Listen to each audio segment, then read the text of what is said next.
Bom, legal. Bom, gente, bom dia, obrigado de terem vindo.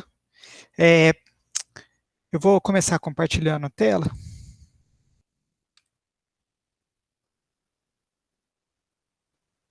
Todo mundo está vendo?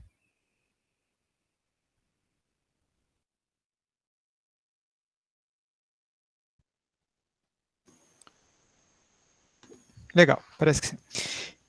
Então, como eu disse, essa apresentação a gente vai... eu vou falar algumas coisas, mas basicamente a gente vai olhar um código, tá? E executar ele passo a passo, entender o que está acontecendo. E eu queria deixar aberto para qualquer um me interromper a qualquer momento, fazer perguntas para a gente ser uma coisa dinâmica, a gente conversar e tal. Além disso, eu queria enfatizar que assim, é uma apresentação do PyTorch, tá? Então, se alguém já está familiarizado, talvez não vai ter tanto apelo, isso é mais para conhecer a ferramenta. Tudo bem? Então, acho que a gente pode começar. Eu vou apresentar dois aspectos do PyTorch que são bem fundamentais, tá? Um é a ferramenta de diferenciação automática, que chama Autograde, e que é todo o motor que permite fazer o treinamento de redes e outros modelos de machine learning, tá? E o segundo é como é o framework de machine learning do PyTorch. Ou seja, como que a gente, dado um problema de ML, como que a gente expressa ele nessa ferramenta. Então aqui eu vou só importar bibliotecas e funções auxiliares de plot. Tá? E vamos começar vendo a parte de diferenciação automática. Então, o paradigma, isso não é só do PyTorch, mas todo o paradigma de diferenciação automática é eu conseguir expressar a minha computação em termos de um grafo computacional, tá? E a partir da regra da cadeia, eu consigo computar os gradientes das variáveis que me interessam desse grafo. Tá? No PyTorch, a gente tem um tipo básico de dado que é chamado de tensor, e conforme eu vou fazendo operações com esses tensores, mais vezes, combinar em funções e tal, esse grafo vai sendo construído dinamicamente por baixo do pano. Tá? Então a gente não precisa se preocupar em explicitar o grafo. Só em fazer operações com os tensores, esse grafo vai sendo construído de maneira automática. Para quem conhece o TensorFlow, é um pouco menos rígido do que lá no TensorFlow, onde eu tenho que explicitar o grafo de maneira estática. Né? Aqui é dinâmico. Esse grafo ele vai evoluindo conforme as operações vão acontecendo. Tá? E os tensores possuem dois parâmetros que são interessantes, que é o parâmetro requiresGrad, onde eu explicito, que eu falo, ó, essa variável aqui me interessa saber o gradiente, então, por favor, grava esse gradiente, tá? Porque senão ele joga fora os gradientes das variáveis intermediárias, vamos chamar assim. E o parâmetro device, aonde eu consigo dizer se aquele tensor mora na CPU ou mora na GPU. Obviamente que tem que ter uma GPU disponível. Para a GPU, bom, em qualquer um desses dois casos, o grafo inteiro precisa morar. Tá? Então, se eu quero fazer uma computação na GPU, tanto o meu modelo quanto o meu conjunto de dados precisam ser declarados como device GPU e vice-versa. Então, vamos ver um exemplo bem simples. Tá? Vamos ver uma expressão y igual a 9 vezes x ao quadrado. Tá? E a gente quer computar o gradiente, o gradiente de x em função de y. E aqui eu vou quebrar essa expressão de maneira um pouco artificial em 2,5x vezes 1,5, tudo elevado ao quadrado, só para a gente ver como o grafo computacional é montado e como a regra da cadeia vai ser aplicada para computar o gradiente, tá? E aí eu vou chamar essas expressões parciais de variáveis m1 e m2. Então, vai ficar x, eu vou declarar como algum valor explícito, m1 é 2 vezes x, m2 é 1,5 vezes m1, e y é m2 ao quadrado. Tá?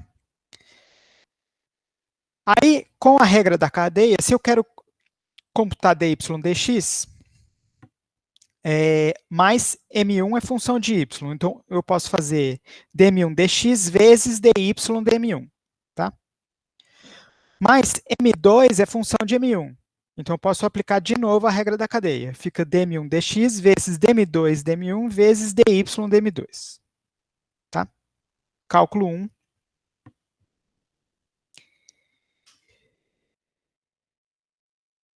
Mostrando de maneira gráfica como que vai ficar esse grafo computacional, né? Então, eu tenho x, tá? As flechinhas que vão para baixo é a computação direta, chamada forward. E as flechinhas que vão para cima voltam com o gradiente. E essa aqui a gente chama explicitamente como método backward, tá? Então, eu declarei x. Quando eu declaro... E x é um tensor, tá? Quando eu declaro m1 igual a 2,5 vezes x, eu estou fazendo uma operação com um tensor, então automaticamente m1 também vai ser um tensor e a variável x vai se ligar a m1. Tá? A mesma coisa com m2 e a mesma coisa com y. E assim formou esse grafo aqui, que não é o grafo mais interessante, mas só para fazer o exemplo ilustrativo. Tá? E aqui em y, eu tenho o resultado dessa computação, dessa cadeia de computação.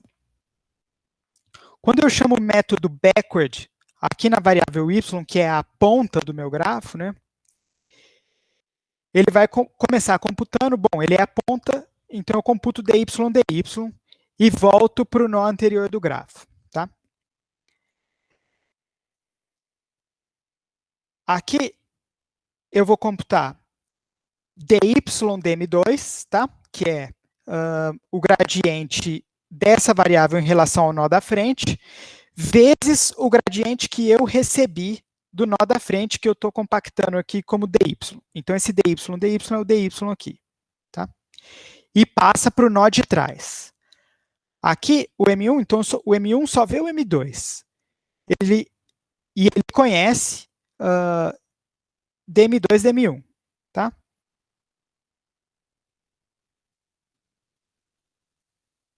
Então, ele vai computar esse gradiente dm2, dm1, vezes o gradiente que eu recebi aqui, que já está acumulado, dy e dy dm2, tá? Que eu estou compactando aqui como dm2.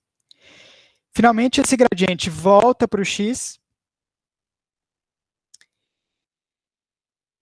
O x é computado o gradiente dm1 dx, tá?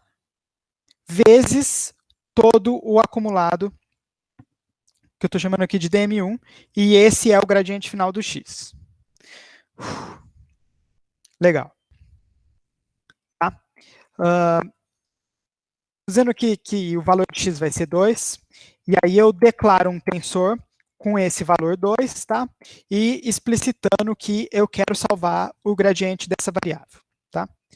Aí eu vou construir aquelas expressões parciais, m1 igual a 2x, m2 igual a 1,5 m1 e y igual a m2 ao quadrado. Tá? Aqui, só para a gente conseguir visualizar os gradientes intermediários, Esses tensores têm esse método register hook, onde eu posso passar uma função que é o gradiente, é que eu estou usando para imprimir. Então, isso aqui a gente não precisa entender direito agora, só para saber que eu estou usando para imprimir. Legal. Nesse momento, e onde eu declarei o y, a computação já foi realizada, tá? Então, não é um método lazy. No momento em que eu declarei o y, eu já tenho o valor dele. Aqui eu vou imprimir os valores de todas essas variáveis, tá? Lembrando que essas coisas são tensores unitários, ou seja, não é um vetor, são escalares. E para escalares, eu tenho esse método item, onde ele retorna o valor do tensor. Tá? E, finalmente, eu vou aplicar o método backward. E aí a gente vai poder ver os gradientes acontecendo. Então, vamos executar essa célula. Tá? X foi declarado com 2, 2 vezes 2 é 4, 1,5 vezes 4 é 6, e 6 ao quadrado é 36. Tá? Aí, dá para ver que o backward ele vai executando do fim para o começo do grafo. Né? Então, dy, obviamente, é 1. Tá? dy dm2 é igual a dy vezes dy dm2, que era aquele primeiro passo que eu tinha mostrado no grafo. Dy dm2, quanto que é? Qual que é o gradiente de y em relação a m2, né? É 2 vezes m2. Lembrando das regrinhas de cálculo 1 lá. M2 tem o valor 6, dy tem o valor 1, então 1 vezes 2 vezes 6 dá 12. Tá? Então foi computado o gradiente daquele primeiro nó. Próximo nó, que é dy dm1. Isso dá dy dm2, que a gente acabou de computar, vezes dm2 dm1. dm2 dm1, se a gente olhar como m2 é 1,5 m1, dm2 dm1 é 1,5. Tá? dy dm2, a gente já tinha computado que era 12. Então, 12 vezes 1,5 dá 18. Finalmente, dy dx, que é dy dm1 vezes dm1 dx. M1 é 2 vezes x, então dm1 dx é 2. Tá? dy dm1 a gente tinha computado no passo anterior, que é 18. Então, 18 vezes 2 dá 36. E se a gente pensar qual que é o gradiente de 9 vezes x ao quadrado, é 18x. Né? Como x era 2, dá 36, deu igual.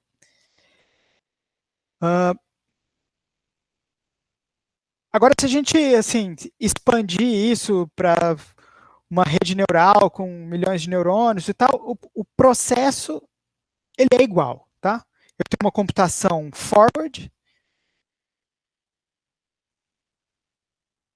e depois o backward, que vem retropropagando todos esses gradientes parciais até chegar nos meus pesos que eu vou atualizar.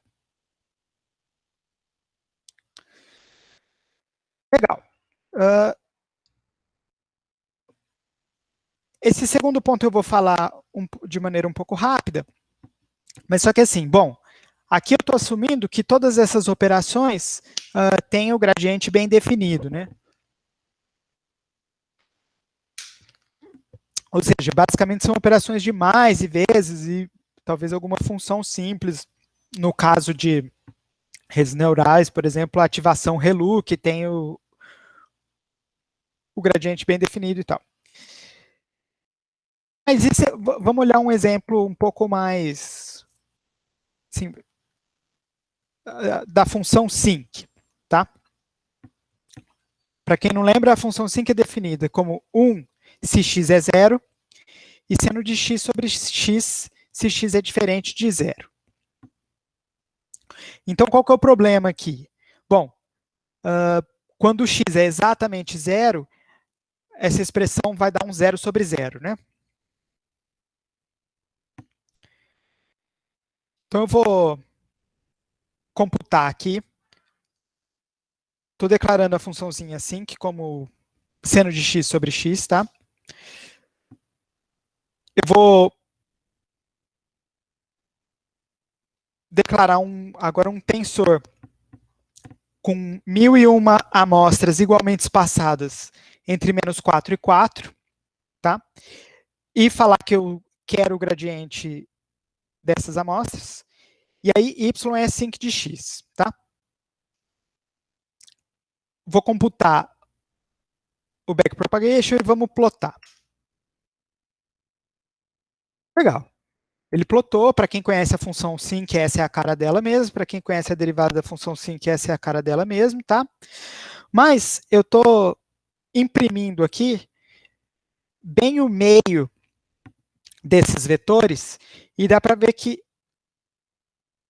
exatamente na metade, que seria onde seria o x igual a zero, tanto o gradiente quanto o y deu um not a number. E ele está fazendo isso de maneira silenciosa, né? Ele não me avisou que eu fiz uma operação zero sobre zero. Ele simplesmente fez, pôs o not a number e seguiu em frente. Tá? Legal. Bom, e se a gente quisesse falar, não, mas essa função aqui, ela tem a derivada bem definida, né?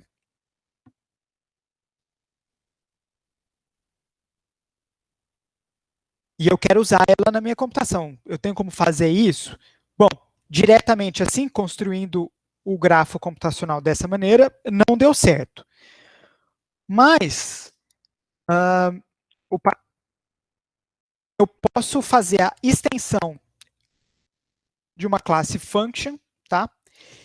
Implementar os métodos estáticos forward e backward. E aí, é como se eu estivesse fazendo a minha função customizada, onde eu estou dizendo como computar o gradiente daquela função. Eu não vou entrar em detalhes de implementação aqui, mas só para mostrar que eu criei uma classe sync que implementa o forward, resolve a singularidade ali do zero sobre zero, e no backward também resolve a singularidade do zero sobre zero. Tá? Vou trocar aqui agora para usar essa classe.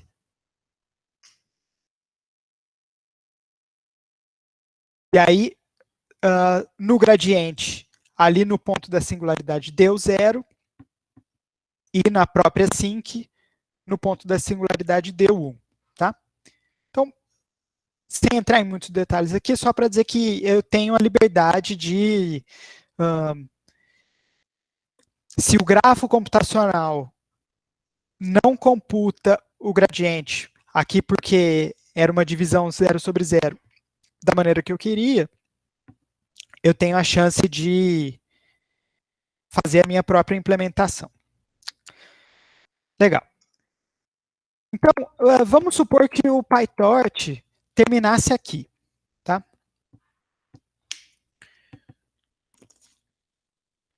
Ou seja, tudo que eu tenho é esse ferramental de diferenciação automática.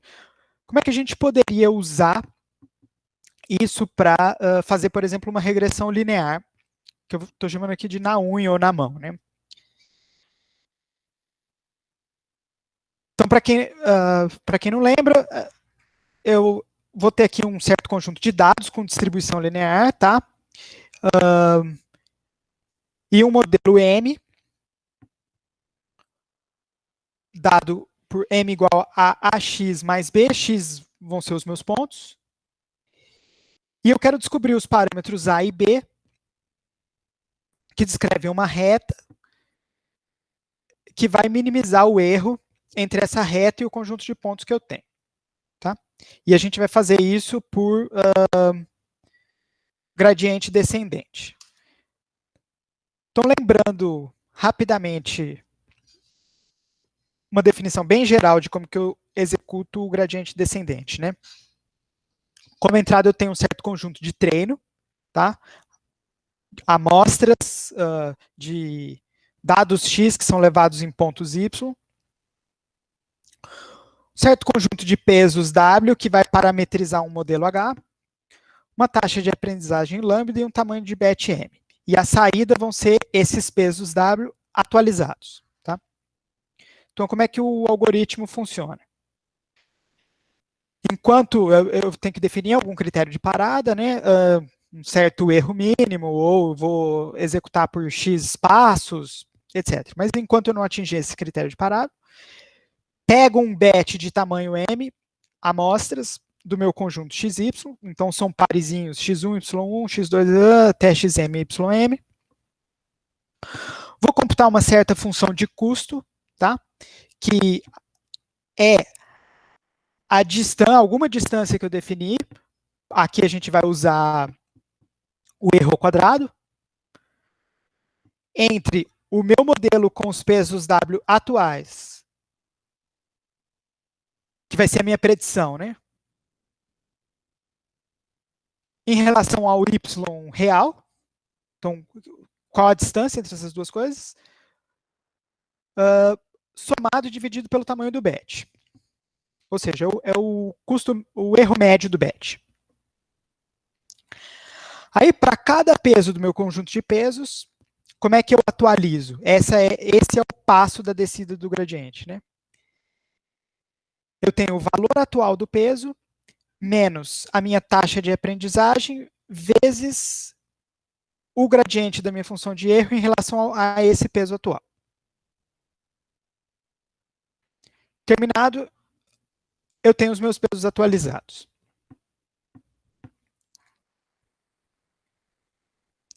Então, aqui eu vou criar um dataset bem artificial, tá? Com 100 amostras.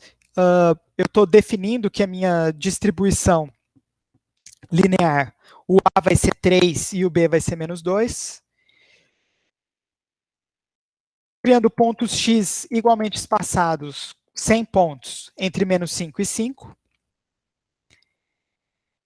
E os pontos Y vai ser esse modelo linear com esses parâmetros A igual a 3 e B igual a menos 2, mais um pouco de ruído para o exemplo ficar minimamente interessante. Então, gerando o conjunto, vamos plotar, você vê que os pontos eles seguem essa distribuição linear com um mínimo de perturbação aí. Tá?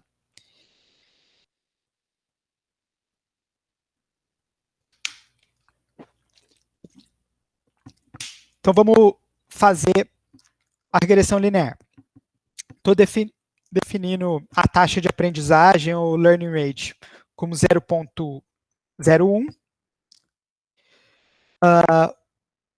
Que eu vou rodar esse loop por 500 épocas, ou seja, por 500 iterações. Aqui, eu tinha falado que o tensor eu posso especificar tanto se eu quero o gradiente e aonde que ele vai morar. Se ele vai morar na CPU ou se ele vai morar na GPU. Se eu declarar dessa maneira, eu estou fazendo isso automaticamente. Ou seja, se eu tiver numa máquina que tem GPU disponível, joga as coisas lá. Se não, usa a CPU. Legal. Estou definindo A e Bs iniciais como variáveis aleatórias, tá? E dizendo que eu quero o gradiente delas. Lembrando que A e B são as variáveis que eu quero otimizar. Tá? E aí vamos fazer o laço. Começa com a predição com os pontos X e os A e B atuais, tá? Computa o erro quadrado médio. Aqui eu estou salvando para a gente plotar o histórico de treinamento. Computo os gradientes aplicando o método backward. Agora, nesse momento, eu apliquei o backward, eu já tenho o gradiente de A e B, tá?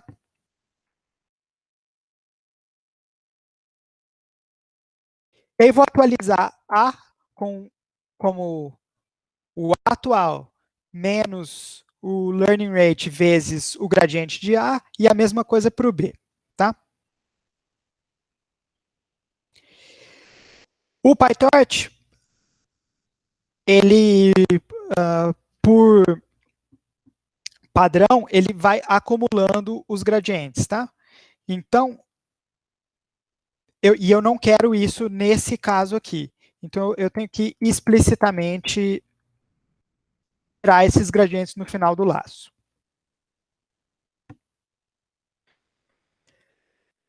A gente vai imprimir uns valores parciais do custo durante o treinamento, tá? E os pesos finais. Vamos rodar isso aqui. Ó, ele sorteou o A inicial como 0.01 alguma coisa e o B inicial como 0.8 alguma coisa. Rodou essas 500 épocas, tá? O A final, a gente queria chegar em 3 e chegou em 3.004. E o B final era menos 2 e chegou entre menos 2.07 alguma coisa, tá? A curva de custo diminuiu bem rapidamente. E, finalmente, o modelo final plotado aqui, quer dizer, esse modelo final é uma reta parametrizada com o A encontrado e o B encontrado em relação à minha distribuição de pontos. Ou seja, a gente basicamente conseguiu encontrar a reta que fitava esse conjunto de dados aqui. Bom, o que eu ganhei? Se eu fosse fazer isso aqui realmente na mão, eu teria que ter computado o gradiente de A e B, né? Então, tem que saber a forma analítica, qual que é dessa função de custo em relação a A, em relação a B, e computado isso explicitamente. E aqui eu ganhei isso de graça com a diferenciação automática. Legal, antes da gente começar a parte 2, uma pergunta? E eu não estou olhando o chat, tá?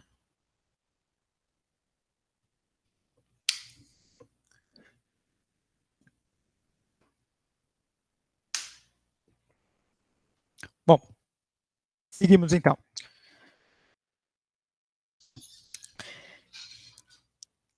Então agora vamos olhar como que eu expresso os problemas de machine learning em PyTorch. E assim, o modelo, a maneira de trabalhar do PyTorch, assim como a gente viu ali na função sync, é definir classes, tá? Aonde eu vou fazer a especialização dessas classes. Então, para o meu conjunto de dados, eu tenho uma classe dataset, onde eu tenho que instanciar essa classe dataset e definir certos métodos. É a mesma coisa para a classe model. E, finalmente, definidos essas classes, eu vou usar em um loop de treinamento com o otimizador e alguma função de custo do meu interesse. Estou começando pela classe dataset. Tem essa classe abstrata, que está em algum lugar do pacote torch, e eu tenho que implementar os métodos getItem e o método len. Tá? O getItem é algo que é usado no Python inteiro, por baixo do pano, quando eu indexo usando colchetes. Tá? Então, só para ilustrar isso, declarei uma lista aqui com 5 elementos, tá? E aí eu posso, por exemplo, acessar o elemento de índice 2 da maneira tradicional, usando colchetes, ou por esse método getItem, que é o que o Python está chamando por baixo do pano. E a mesma coisa com a função len, que dá o tamanho de uma lista ou de um dado onde faz sentido falar em tamanho, né? Por baixo do pano, ele está chamando o método len. Então, só para rodar isso aqui, o elemento de índice 2 era o 0, né? Para ver que eu acessei o mesmo elemento pelas duas maneiras. E o tamanho, a lista tinha 5 elementos, e eu computei o tamanho da lista da mesma maneira, tá? Legal. Além disso, para esse segundo exemplo, o que vai ser o meu dataset? O dataset é um conjunto de arquivos, tá? Que estão aqui no meu computador, numa pasta chamada dataset. Então, só um comando do shell, para quem não conhece o notebook. Eu posso executar comandos shell começando com a exclamação, né? Eu estou dando um ls na pasta dataset e pegando só os 10 primeiros arquivos, lá eu tenho 500, tá? Então são 500 arquivos numerados. E o que tem dentro de cada arquivo? Tem só 2 pontos, tá? Como se fossem coordenadas XY. Uma coisa que eu gerei lá antes da gente começar esse conjunto de pontos, de 500 pontos. Por que eu estou fazendo o exemplo dessa maneira? Porque, bom, em praticamente qualquer exemplo real, o meu dataset está guardado, né? Se eu estou trabalhando com imagens, vai ser uma pasta com as imagens. Se eu estou trabalhando com outro tipo de problema de ML, talvez esteja num arquivo CSV ou qualquer coisa assim, né? Então, a gente pode pensar nessa classe dataset basicamente como um leitor de arquivos, um leitor das minhas amostras, tá? Então, vamos lá. Como é que eu criei a minha classe que eu chamei de Linear Data e que implementa essa classe abstrata dataset? Bom, a inicialização da classe. Eu estou lendo e salvando os nomes dos arquivos, tá? Então, estou lendo os nomes dos arquivos lá da pasta dataset, salvando numa lista files que está ordenado esses nomes dos arquivos, tá? Só os nomes. Quando eu quero acessar uma amostra específica, né? Aí, nesse momento, eu vou ler aquele arquivo. Então, eu recebi um índice, tá? E aí eu vou dar um load justamente no arquivo de índice IDX. Vou ler. Transformar isso em tensor e retornar esse par de pontos. Ou essa coordenada, vamos chamar assim, né? E estou implementando o método len, o número de pontos que eu tenho, que basicamente vai ser o tamanho desse meu atributo files.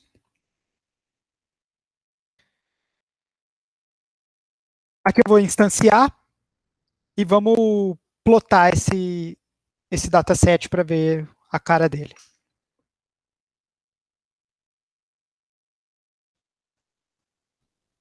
Alguma distribuição linear de pontos aí com uma certa perturbação, tá?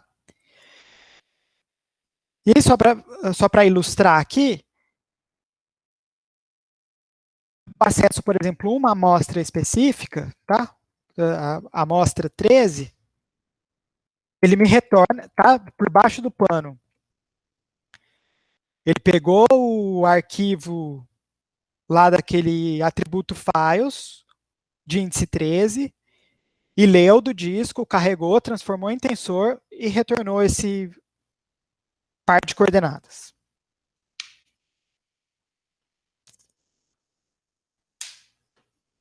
Legal, agora o modelo.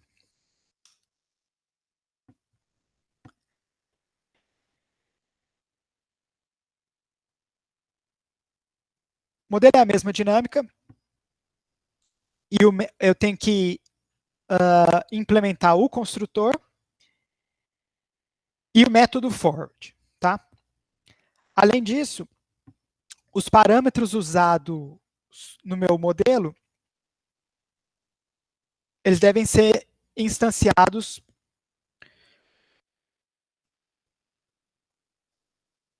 como membros dessa classe parameter, tá?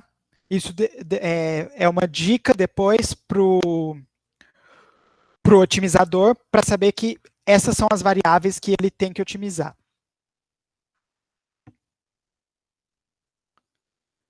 Então, o modelo linear.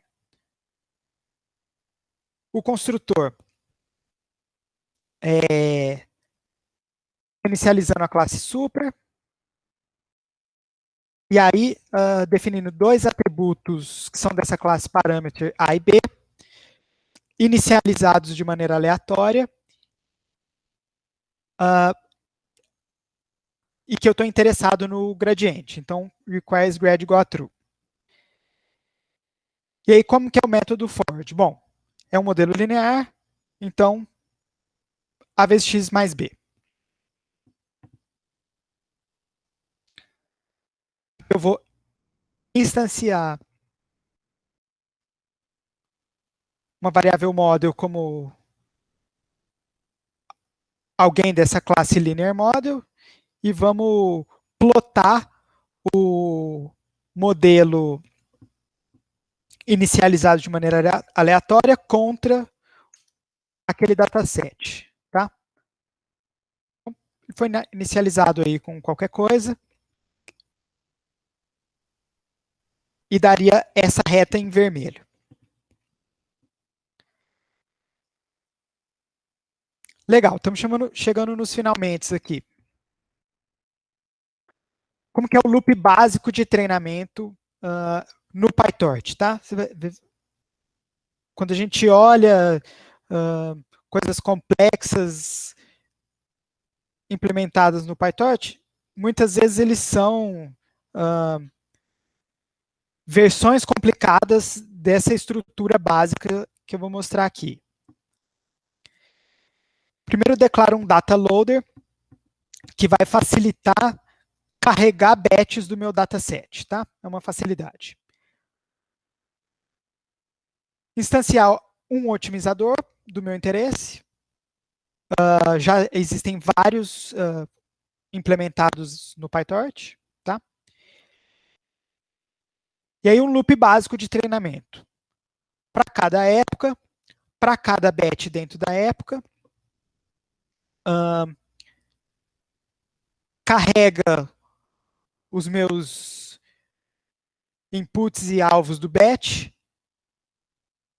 zera os gradientes, o otimizador zera os gradientes, lembrando aquilo lá que eu tinha falado que, por padrão, os gradientes eles são acumulados, né? Então, a cada loop eu quero zerar.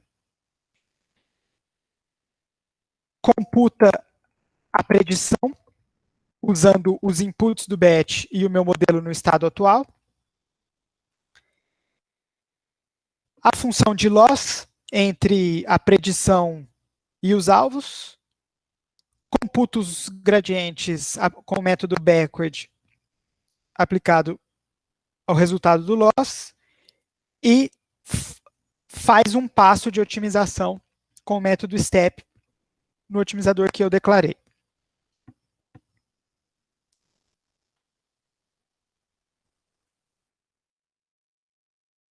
Então, vendo isso aqui como código, eu vou importar o otimizador SGD, função de custo do erro quadrado médio e o data loader. Usando o learning rate de 0.005, vou rodar isso por 50 épocas com tamanho de batch de 100. Então, 100, o meu batch tinha 500 amostras, né? Então, cada época vão ser 5 batches. Aqui, eu sei a distribuição que eu tinha gerado aqueles pontos, tá? Então, o A verdadeiro é menos 4 e o B verdadeiro é π. Instanciando um data loader, que justamente vai carregar para mim os batches de maneira automática. Um otimizador inicializado com os parâmetros do meu modelo e o learning rate que eu defini. Função de custos. E aqui vamos ver o loop de treinamento, que é literalmente só aquelas coisas ali que eu coloquei no loop básico, mais um pouquinho para lembrar o histórico de treinamento. Então, para cada época e para cada batch dentro da época, 0 os gradientes, faz a predição, computa a loss, computa os gradientes com o método backward e faz um passo de otimização. Aqui eu estou só acumulando a loss para salvar isso de época em época. Finalmente ele vai rodar e plotar o resultado.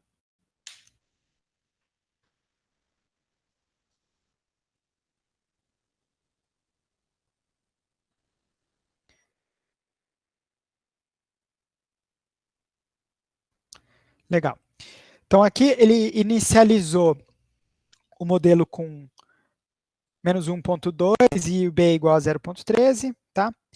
A gente rodou por 50 épocas. Por que foi relativamente devagar? Se for pensar, isso aqui são só conjuntos de pontos, né? Bom, eu estou lendo do disco isso a cada iteração, né? Então, por isso que não foi, vamos dizer, instantâneo esse treinamento. É claro que esse exemplo é forçado. Se eu só tenho 500 pontos para ler, eu leria isso de uma vez, né? Mas aqui eu quis ilustrar dessa maneira, porque na prática, se a gente tem um dado grande, por exemplo, imagens, eu não vou ler, eu não vou carregar em memória todas as imagens do meu dataset, tá? Talvez nem caiba na GPU. Então, na prática, muitas vezes é dessa maneira que acontece mesmo. Eu vou ler do disco um batch por vez. Legal. Então, lembrando que a gente queria chegar em menos 4 e π. Aqui ele chegou em menos 4 e um quebradinho e 3.0.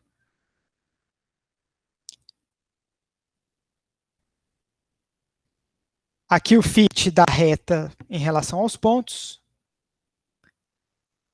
E a curva de treinamento dá a sensação de que talvez desse para até treinar um pouco mais de épocas. Tá? A nossa loss final foi 9.69. Aqui eu vou computar, como eu conheço os valores que eu usei para gerar a distribuição, qual seria o erro se eu usasse os valores, vamos chamar de reais, né? Seria uma loss de 9.63. Então, a nossa loss final foi 9.69 e a esperada com os parâmetros que geraram a distribuição seria, por exemplo, 9.63. Se isso é próximo ou não, vai depender do contexto do problema, né? Mas para essa ilustração, vamos dizer que chegou bastante perto de encontrar uma reta que faz um bom fit desses pontos. Realmente algumas referências, a maioria delas é da própria documentação do PyTorch, e um tutorial que é de onde eu tirei várias ideias dessa apresentação de hoje. É isso, gente.